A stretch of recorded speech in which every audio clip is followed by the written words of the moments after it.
Hello my dear students, welcome to Taran sir classes. आज आपके लिए लेकर आया हूँ क्लास 10 की बुक फुटप्रिंट विदाउट वीड। इसका chapter number 6 the making of a scientist के कुछ बड़े ही इंपॉर्टेंट मल्टीपल चॉइस क्वेश्चंस हैं आपके पास।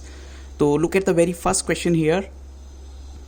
फर्स्ट क्वेश्चन में आपको बताना है what else did Richard collect other than butterflies. Butterfly के अलावा जो है रिचर्ड क्या कुछ कलेक्ट करते थे? फॉसिल्स, कॉइन्स, रॉक्स और ऑल ऑफ दीज। और करेक्ट आंसर है यहाँ पर ऑल ऑफ दीज। अब चलते हैं क्वेश्चन नंबर 2 के लिए। क्वेश्चन नंबर 2 में आपको बताना है what does he did. He did का मतलब कौन सी हैबिट की बात हो रही है? Here refer to. तो ऑप्शन है Richard's habit of collecting money, Richard's habit of storing water और मेकिंग स्टोरीज और habit of collecting various things. और करेक्ट आंसर है यहाँ पर ऑप्शन डी। अब चलते हैं क्वेश्चन नंबर 3 के लिए। Find a similar word of resoluteness. आपको रेजोल्यूटनेस का सिमिलर वर्ड बताना है। तो look at the options collected, dedication, determination और मार्क्ड। और करेक्ट आंसर है डिटर्मिनेशन। अब चलते हैं क्वेश्चन नंबर 4 के लिए। Why did Richard Ebright raise butterflies. Richard Ebright ने बटरफ्लाईज क्यों जो है पालना शुरू किया?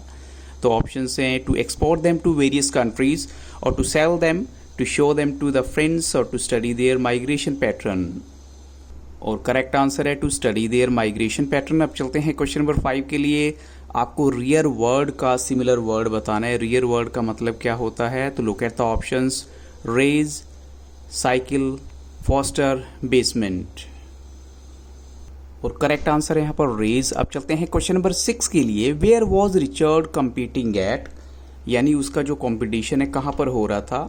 तो पहला ऑप्शन है कंट्री साइंस फेयर, सेकंड है काउंटी साइंस फेयर, थर्ड है इंटरनेशनल साइंस फेयर और 4 है ट्रिनिटी साइंस फेयर। और करेक्ट आंसर है यहाँ पर ऑप्शन बी। अब चलते हैं नेक्स्ट क्वेश्चन के लिए। आपको बताना है opposite word of nobody. Nobody का बिल्कुल अपोजिट आप बताएंगे। Everyone, somebody, everybody, all.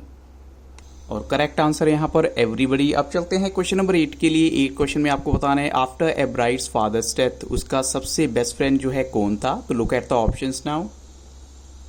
तो करेक्ट आंसर है हिज मदर। अब चलते हैं क्वेश्चन नंबर 9 के लिए। By the time he was in second grade he had collected, कितनी स्पीशीज जो है बटरफ्लाई की उसने कलेक्ट की थी जो उसके घर के आसपास, उसके टाउन के आसपास थी? तो look at the options now. और करेक्ट आंसर है 25 स्पीशीज जो उसके घर के आसपास, उसके टाउन के आसपास मिलती थी, सब की सब उसने कलेक्ट कर ली थी। क्वेश्चन नंबर 10 में आप बताएंगे which book did his mother bring for him. जब बच्चा था उसके लिए उसकी मदर कौन सी बुक लेकर आई थी? The travels of monarch x और मोनार्क वाई और मोनार्क जेड और मोनार्क एन। तो करेक्ट बुक का नाम है the travels of monarch x. अब चलते हैं क्वेश्चन नंबर 11 के लिए। He could catch only dash butterflies. आपको बताना है कितनी बटरफ्लाई वो कैच कर पाया था 75 किलोमीटर या miles away from where he lived. तो लुक एट द ऑप्शंस 3, 4, 5, 2। और करेक्ट आंसर है यहाँ पर 2 ओनली। आपको बताना है ये स्टेटमेंट किसने बोली थी? For the right reason he wants to be the best and this is one of the ingredients in making of a scientist. ये इस चैप्टर का लास्ट पार्ट है जिसमें ये बात बताई गई है कि वो एक राइट रीजन के लिए अपने आप को बेस्ट मानना चाहता है। तो ये स्टेटमेंट किसने कही थी? Look at the options Richard's mother, Richard's friend, mister Richard A Weaver और डॉक्टर उर्कुहार्ट। और करेक्ट आंसर है mister Richard A Weaver. So बच्चों इन्हीं क्वेश्चंस के साथ इस वीडियो को यहाँ स्टॉप करूंगा और एक बार इतना कहना चाहूँगा आप प्लेलिस्ट में जरूर चाहिएगा। बहुत सारा कंटेंट आपके लिए इंग्लिश की सभी चैप्टर्स की समरी के अलावा एसएसटी के भी कुछ मॉड्यूल्स हैं including multiple choice question. So thank you very much and have very nice day.